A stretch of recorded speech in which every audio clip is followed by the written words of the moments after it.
Shalom teman-teman, di video ini kami akan menampilkan khotbah dari kelompok 2. Saya akan membacakan nama-nama kelompok 2. Yang pertama adalah Hardina Baban, yang kedua Hilna Uspia atau saya sendiri, yang ketiga Lisda Sembiring, yang keempat adalah Sudirman Pane dan Windy Tarigan. Dan khotbah ini diwakili oleh kawan kami Sudirman Pane dan Lisda Sembiring. Selamat menyaksikan. Kita bersatu dalam doa. Segala puji syukur kami ucapkan kepadamu Tuhan atas berkat karunia telah kau berikan Tuhan pada hari ini. Sementara kami Tuhan mendengarkan sebagian dari firman-Mu Tuhan. Berkati hamba-Mu untuk menyampaikan firman-Mu Tuhan. Terpuji Engkau Tuhan sekarang sampai selama-lamanya. Amin. Saudara-saudara yang terkasih dimanapun saat ini berada, sini saya akan membawakan renungan. Ini tugas dari Hermeneutik PB 2. Saya dari kelompok 2. Dan saya Sudirman Pane sebagai perwakilan untuk membawakan renungan ini. Renungan hari ini itu yang terambil dari Matius 5 ayat 20. Matius 5 ayat 20. Beginilah bunyi firman Tuhan. Maka aku berkata kepadamu, jika hidup keagamaanmu tidak lebih benar daripada hidup keagamaan ahli-ahli Taurat dan orang-orang Farisi, sesungguhnya kamu tidak akan masuk ke dalam kerajaan surga. Kata hidup, keagamaan, dalam ayat ini diterjemahkan dari kata dikaiosune, yang artinya kebenaran yang terkait dengan perilaku, baik yang kelihatan maupun yang tidak kelihatan, yaitu sikap hati dan pola pikir.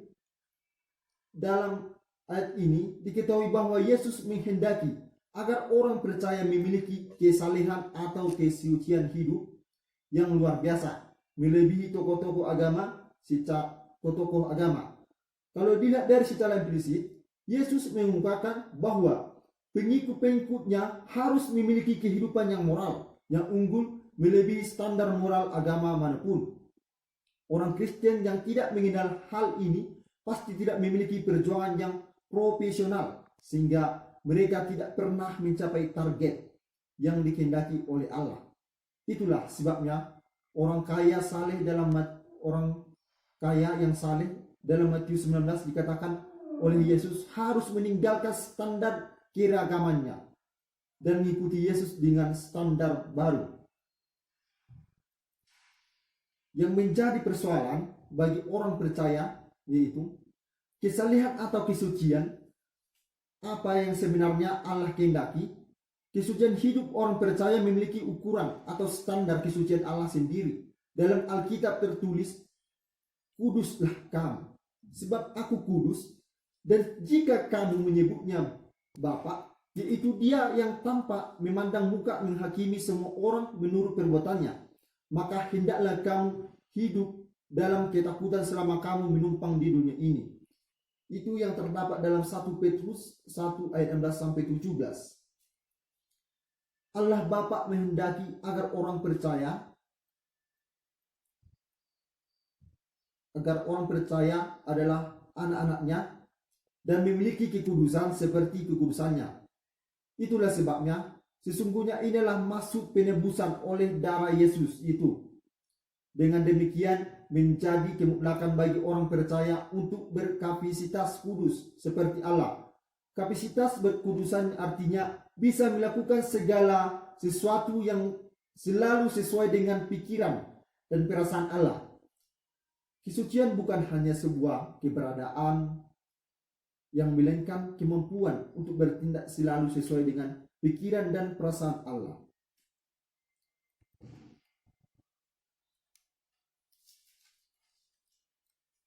Dan di sini Yesus adalah ukuran kesucian satu-satunya. Tetapi kesucian Yesus pun sebenarnya juga masih abstrak.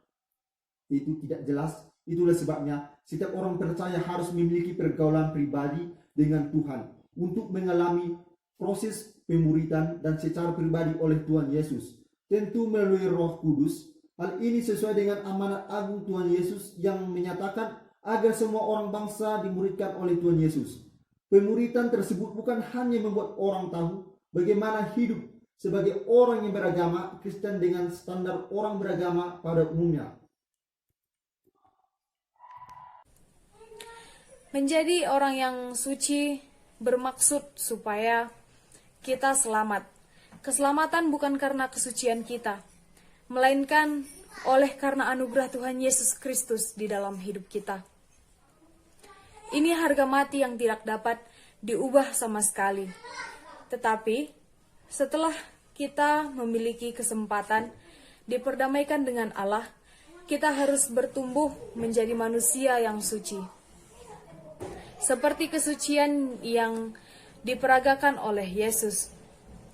Hanya dengan memiliki kesucian seperti Yesus, seseorang dapat memiliki persekutuan yang harmonis dengan Allah dan Tuhan Yesus. Itulah sebabnya Tuhan berfirman, "Kuduslah kamu sebab aku kudus," yang dimana tertulis dalam kitab 1 Petrus 6 ayat 14 sampai 16. Kita dapat membacanya masing-masing. Di mana di bagian lain firman Tuhan mengatakan, "Sebab itu keluarlah kamu dari antara mereka dan pisahkan dirimu dari mereka," firman Tuhan, "dan janganlah menjamah apa yang najis, maka aku akan menerima kamu." Ayat tersebut dapat kita buka dalam kitab 2 Korintus 6 ayat 17. Oleh sebab itu, orang percaya seharusnya melakukan perjuangan untuk memiliki kekudusan seperti Bapa. Kekudusan seperti Bapa artinya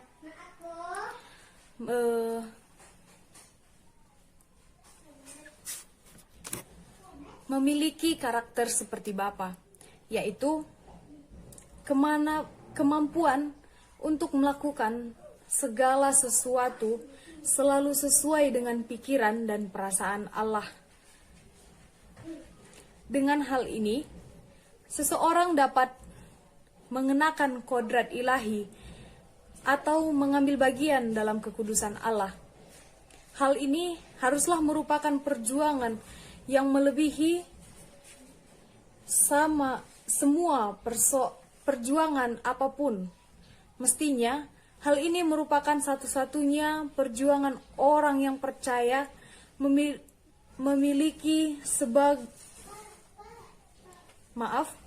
mestinya hal ini merupakan satu-satunya perjuangan orang yang percaya dan sebagai orang yang terpilih. Kalau ada perjuangan lain dalam hidup ini yang dianggap lebih penting dari perjuangan tersebut, berarti ketidaksetiaan kepada Allah. Kehidupan orang Kristen adalah kehidupan yang diproyeksikan hanya untuk memiliki kekudusan, seperti Allah Bapa kita. Yang sama dengan dikembalikannya manusia ke rancangan semula adalah hal, saya ulangi, itulah sebabnya keselamatan dalam Yesus Kristus, yaitu dikembalikannya manusia ke rancangan semula, adalah hal yang sangat luar biasa. Di dalam anugerah ini terdapat potensi dan kemungkinan manusia bisa menjadi saleh seperti Yesus atau berkodrat ilahi seperti Allah Bapa. Alkitab menyebutnya sebagai man of God. Keberadaan manusia batiniah seperti ini melebihi tokoh-tokoh agama. Dan saya mengambil sebuah dari khotbah yang telah saya sampaikan.